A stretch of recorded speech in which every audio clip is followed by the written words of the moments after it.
안녕하세요. 친절한 제스입니다. 오늘 미 차트 분석가 의견은 다양한 것을 갖고 왔습니다. 업종으로 본 S&P 500, 반도체 업종에 주목하라, 채권 수익률 하락과 나스닥 100, 금, 유가의 관계, 5월 FOMC 주요 투자은행 평가하고요. 마지막으로 한눈에 보는 주요 차트에 대해서 가져왔습니다. 많은 분량이기 때문에 빠르게 진행하도록 하겠습니다. 먼저 첫 번째 미 차트 분석가 의견은 S&P 500 지지 저항 라인, 그리고 업종으로 본 S&P 500입니다. 보시면 이분께서는 S&P 500 지지 저항 라인 주간 차트상으로 두 가지 범위를 제시하고 있습니다. 주간 차트에서 두 개의 거래 범위가 나타나기 시작했습니다. 첫 번째는 대략 3,800과 4,200의 좁은 범위입니다. 두 번째는 좀 더 넓은 3,600과 4,300 사이에 나타납니다. 단기적으로 4,200의 돌파는 100포인트 높은 4,300이 저항인 반면에 3,800의 이탈은 3,600 부근에서 새로운 지지를 얻을 가능성이 매우 높습니다라고 이와 같은 박스권의 한 모습들을 보여주고 있습니다. 그렇다면 우리가 기억해야 될 지수대는 3,800, 4,200, 4,300, 3,600이라는 수치 기억해 두시면 좋을 것 같습니다. 현재 월가에서는 지금과 같이 좁은 아니면 좀 더 넓은 박스권에서 등락이 좀 더 이어질 것으로 예상되는 가운데 이 수치를 기억해 두면 좋다고 생각이 됩니다. 그 다음은 일간 차트입니다. 일간 차트로 확대해 보면 지난 2주 동안 새로운 지지 수준이 4,050으로 나타난 것을 알 수가 있습니다. 일간 차트로 봤을 때 4,050의 지지는 중요하고 만약 4,200을 돌파하면 4,300 근처의 저항을 향한 상승이 예상되는 반면에 최근 최저치인 4,050을 하향 돌파할 경우 3,800 부분 범위의 지지를 향한 추가 하락이 나타날 것으로 보인다라고 보고 있는 상태입니다. 여기저기 악재 소식에도 불구하고 시장이 잘 지탱하고 있는 것을 볼 때 이분께서는 상승세로 길고 있다라고 이야기를 하고 있는데요. 그 이유를 업종으로 보고 있는 상태입니다. 하나 둘 말씀드리자면 오펜시브 섹터, 이분께서는 경기 민감 업종 중에 주식시장에서 공격적인 성향을 가진 기업의 섹터를 금융, 부동산, 소재, 경기 소비재로 보고 있는 상태입니다. 또한 이 분석을 RRG, S&P 500 지수 대비 업종의 상대적 강도와 모멘텀을 보여주는 것으로 분석을 하고 있습니다. 공격적인 업종의 경우에는 약세의 회전이 뚜렷이 나타나 투자자들이 현재 위 업종에서 이탈하고 있다는 결론을 정당화한다. 보시면 가장 약한 부분에 새 업종이 있다는 것을 볼 수가 있습니다. 그 다음으로는 디펜시브 섹터, 경기 방어 업종입니다. 경기 방어 업종은 지금 모멘텀이 이렇게 상향하고 있는 모습을 보이고 있습니다. 유틸리티, 헬스케어, 필수 소비재. 경기 방어 업종의 회전 패턴이 모두 긍정적입니다. 따라서 방어적인 업종이 유리합니다. 이러한 업종 순환은 일반적으로 더 많은 위험 회피 시나리오 신호이며 앞에 공격적인 업종에서 자금이 빠져나가는 것과 일치하지만 저항 영역에 있는 S&P 500 지수가 더 높은 수준으로 돌파하려는 것과는 일치하지 않는다. 이것이 바로 세 번째 부분 업종이 등장하는 부분입니다. 라고 얘기를 하고 있는데요. 이를 다시 말하면 경기 방어적인 업종의 모멘텀의 향상은 현재 4,200이라는 저항선 돌파를 어렵게 하는 걸 수도 있지만 그 다음 업종을 본다라고 하면 돌파가 가능할 수도 있다라고 이야기를 하는 것인데요. 바로 보시면 경기 민감 업종, 이분께서는 기술, 통신 서비스, 산업, 에너지로 보고 있습니다. 기술, 통신 서비스, 산업 및 에너지로 구성된 민간 업종 그룹은 현재로서는 결정적인 요인으로 보인다라고 이야기를 하고 있고요.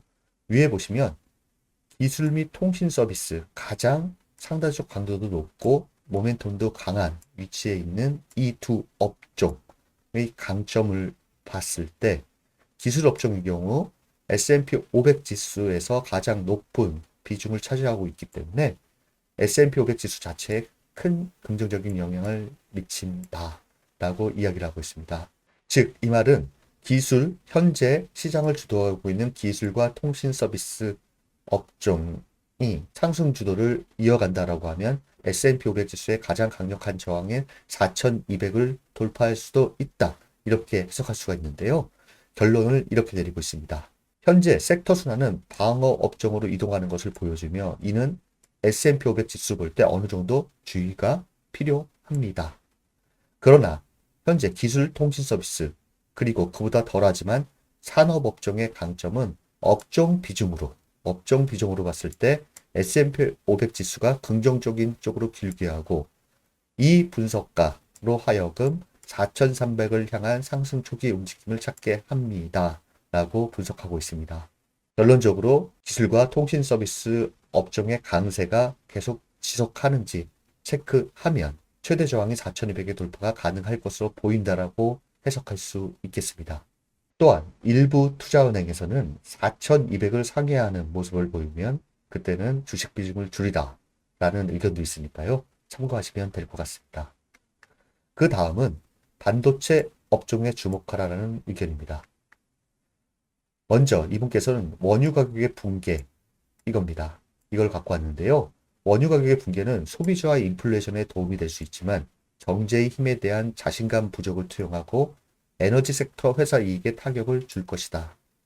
결국 큰 폭의 하락은 단기적으로 일반 시장에 부담이 될 것입니다. 라고 이야기를 하면서 반도체 업종 ETF SMH를 가져왔습니다. SMH 6인데요. 지금 이게 50일 이평선입니다. 이걸 지금 깨고 내려온 상태입니다. 기술적으로 볼 때 역사적으로 SMH가 약세를 볼 때 S&P 500 지수와 나스닥 100 상승에 어려움을 겪었습니다.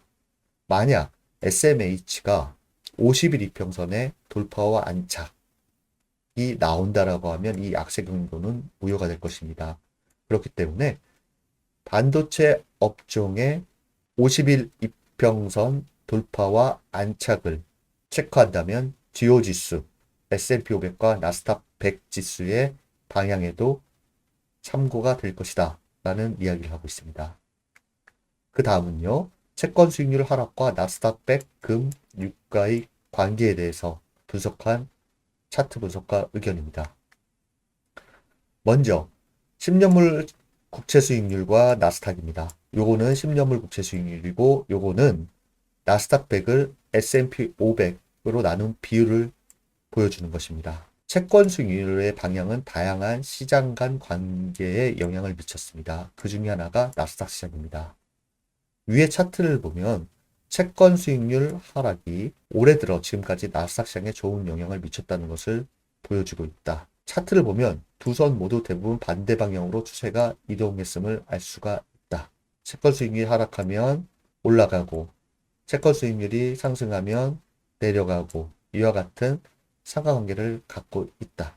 또 한 가지는 현재 채권 수익률 하락이 경기 약화를 시사할 때 종종 안전한 피난처로 간주되는 기술 주식이 강한 상대적 성과 때문입니다. 라고 이야기를 하고 있습니다. 즉, 현재 기술 업종의 상승 주도는 채권 수익률 하락이라는 것과 맞물려 있기 때문에 체크하면 좋다. 이렇게 표현할 수 있겠습니다. 그 다음은 금과 10년물 국채 수익률입니다. 떨어지는 채권 수익률은 금 상승에 도움이 됩니다. 채권 수익률이 하락하면 금은 상승하는 역상관계에 있고요. 또 한 가지는 요 밑에 달러가 약세로 접어들면 금은 상승하는 경우가 있습니다. 위에 차트를 보면 10년 만기 국채 수익률 이 선과 금과 보시면 강한 역관계를 보여줍니다. 금 가격이 지난주에 사상 최고치에 근접함에 따라 이런 추세는 여전히 유지되고 있습니다. 이러한 추세는 채권과 금이 올해 안전한 피난처 자금을 끌어들였다는 것을 보여준다. 라고 이야기를 하고 있습니다. 지난 금요일 채권 수익률 반등은 금의 차익 실현을 이야기했습니다. 이 이야기는 10년물 국채 수익률의 하락이 경기 침체 우려를 반영한다라고 하면 안전자산인 금이 역으로 상승하는 이와 같은 모습을 보이고 있다. 이렇게 해석할 수 있겠습니다. 그 다음은 10년물 국채 수익률과 유가입니다. 채권 수익률과 원유 간의 관계는 그리 강하지 않습니다. 하지만 올해 채권 수익률 하락이 유가에 부정적인 영향을 미쳤다는 사례가 나올 수 있습니다. 위에 차트를 보시면 지난 6개월 동안 채권 수익률과 유가가 함께 하락하는 것을 보여줍니다. 채권 수익률과 원유의 하락은 모두 경제적 약세를 시사한다는 이유입니다. 참고로 지난 금요일 채권 수익률과 원유는 금요일 함께 반등했습니다. 현재 6개월로 보자 그러면 채권 수익률이 경기 침체 우려로 하락할 때 유가도 덩달아 하락하는 모습을 보였다. 이것이 지속될지 체크하면 좋다라고 분석하고 있습니다. 마지막으로 이분께서 S&P 500과 QQQ, 나스닥100 ETF에 대해서 차트를 갖고 왔는데요. 좌측 차트 S&P 500 지수를 보면 4월 말과 5월 초 50일 이동평균에서 지지를 받으며 반등한 것을 보여준다. 이게 앞서 말한 지지 저항 라인을 이야기한 차트 분석가의 4050 라인입니다. 즉 50일 이동평균선의 지지가 중요하다. S&P 500 지수는 금요일 에너지, 기술, 금융주에 의해 상승을 주도하고 있습니다. 기술 주식이 시장 주도권을 지속적으로 보여주는 동안 금요일 지역은행의 반등은 전체 시장에 약간의 지지를 주었다. 우측 차트 QQQ 나스닥100 ETF가 지난 8월 이후 가장 높은 수준에 근접한 것을 보여줍니다. 이는 나스닥100 지수가 여전히 나머지 시장을 더 높게 이끌고 있다는 것을 보여줍니다. 기술 업종은 일주일 중 가장 강한 부분이었고 에너지 업종은 가장 약했습니다. 결국 시가총액이 큰 기술주로 포진된 나스닥 100 지수의 향방이 미국의 대표 지수인 S&P 500 지수의 방향에도 영향을 줄 것으로 보인다. 로 해석할 수 있겠습니다. 참고하시고요. 이 세 분의 기술적 분석가 의견을 정리해보면 다음과 같습니다. 체크 포인트라고 했는데요. S&P 500 지수 4200 돌파 여부는 기술 업종, 특히 나스닥 100 지수 시가총액이 큰 기술 기업의 상승 지속 여부에 달려있다. 반도체 업종은 50일 이동평균선 돌파 및 안착 여부에 주목하라. 10년 만기 국채 수익률과 주요 자산 상관관계를 체크하면 좋다. 최근 1년 또는 6개월 동안 이어진 이 관계가 지속될 것인가 체크하는 것이 필요하다. 주간으로 보자면 10일 수요일날 CPI에 대한 시장 반응 체크가 필요하다. CPI 경우에는 소폭 둔화되거나 같을 것으로 보고 있기 때문에 여기에 대한 시장 반응 체크가 필요하고요. 미국 지역은행 리스크에 관심을 가져라. 이 정도로 요약할 수 있겠습니다. 미 차트 분석가 의견은 개개인의 의견이기 때문에 투자에 참고 정도 하시는 것이 좋을 것으로 보입니다. 그 다음은 5월 FOMC 투자은행 평가입니다.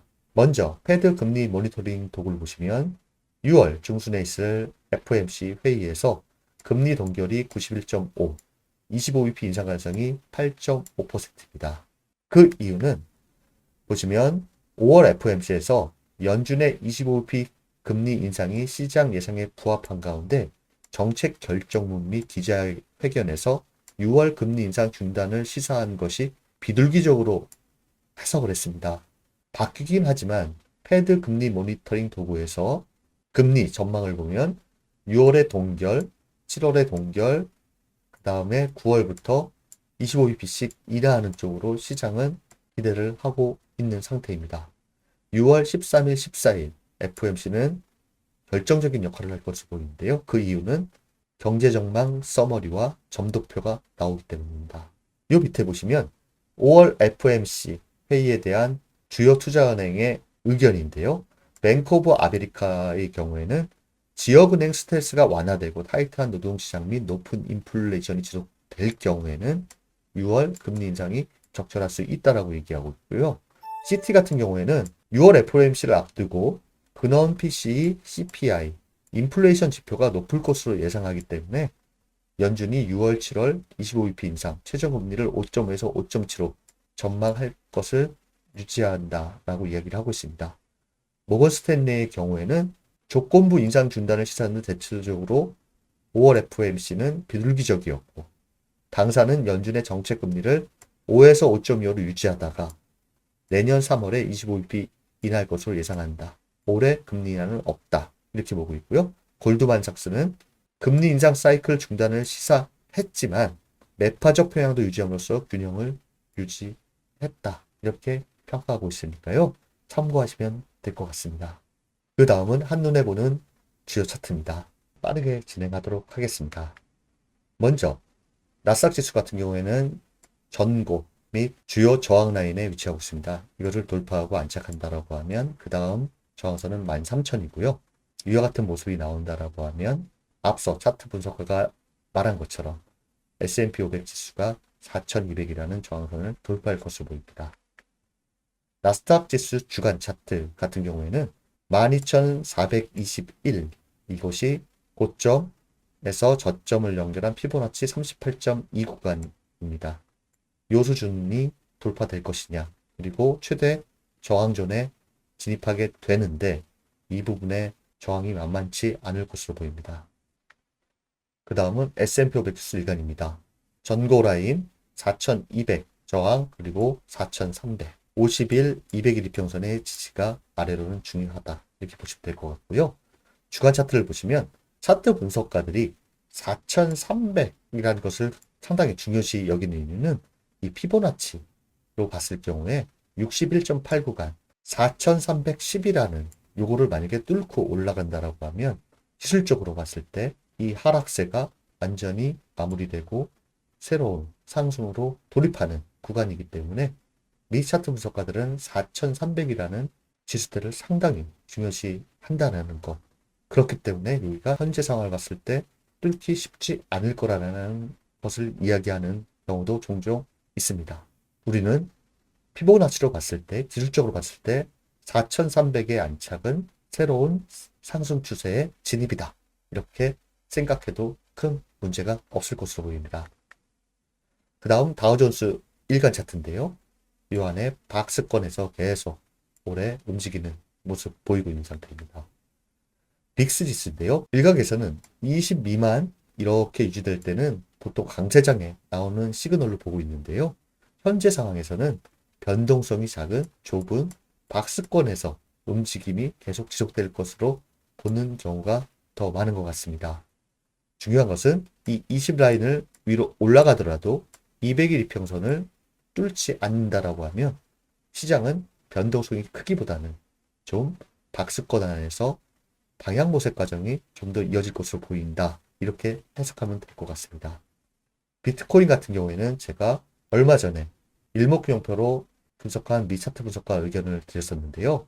29,000에서 32,000달러 여기를 어떻게 돌파하느냐가 중요한데, 그때 당시 이분께서는 일목균형표 시간론으로 봤을 때 이게 조정이 올 수밖에 없고, 조정이 온 후에 요 구름대 상단 지지 여부를 살피면 좋다라고 말씀을 드렸었는데요. 지금 구름대 상단 부분에 위치한 상태입니다. 이 지지 여부 체크하시면 상당히 좋을 것 같습니다. 유가 같은 경우에는 두 개의 하락 채널에서 요 파란색 채널에 들어와 있는 상태이고요. 요 채널 안에서 움직이거나 아니면 요 네모난 박스권 안에서 움직일 것으로 예상을 하고 있는데요. 요 파란색 이 하락 채널 돌파한다던가 이탈한다던가 요것이 상당히 중요해 보입니다. 금 같은 경우에는 주간 차트인데요. 최고치에 근접하는 요와 같은 지금 현재 모습을 보이고 있다. 현재 금의 상승 요인은 경기 침체 우려, 채권 수익률 하락, 그리고 달러 인덱스 하락으로 상승을 보이고 있기 때문에 이 부분에 유심히 관찰을 하시면 좋을 것 같습니다. 달러 인덱스 같은 경우에는 현재 여기 지지라인에 지지를 받고 있는데요. 여기에 깨져나가면 좀 더 하방 압력이 있을 것으로 보이고요. 이것이 깨진다라고 하면 미국의 다국적 기업, 그리고 우리나라 외국인 수급에는 좀 긍정적인 모습이 나올 것으로 생각됩니다. 마지막으로 책에서 배우는 투자 이야기입니다. 차근차근 읽어드리겠습니다. 나는 항상 돈을 잃는 상황에 대해 생각한다. 돈을 버는 상황에 대해 생각하는 것이 아니다. 돈을 벌려고 집중하지 말고 가진 것을 지키는 데 집중하라. 이와 같은 이야기를 하네요. 어떠셨는지요? 다양한 의견에서 받을 것은 받으시고 버릴 것은 버리셔서 이번 한 주, 올 한 달도 시장 대응 잘 하시고 여러분들을 응원합니다. 또한 새로 나온 책 많은 분들께서 관심과 사랑 보내주셨는데요. 이 책 또한 여러분의 투자에 조금이나마 도움이 되었으면 하는 바람입니다. 감사합니다.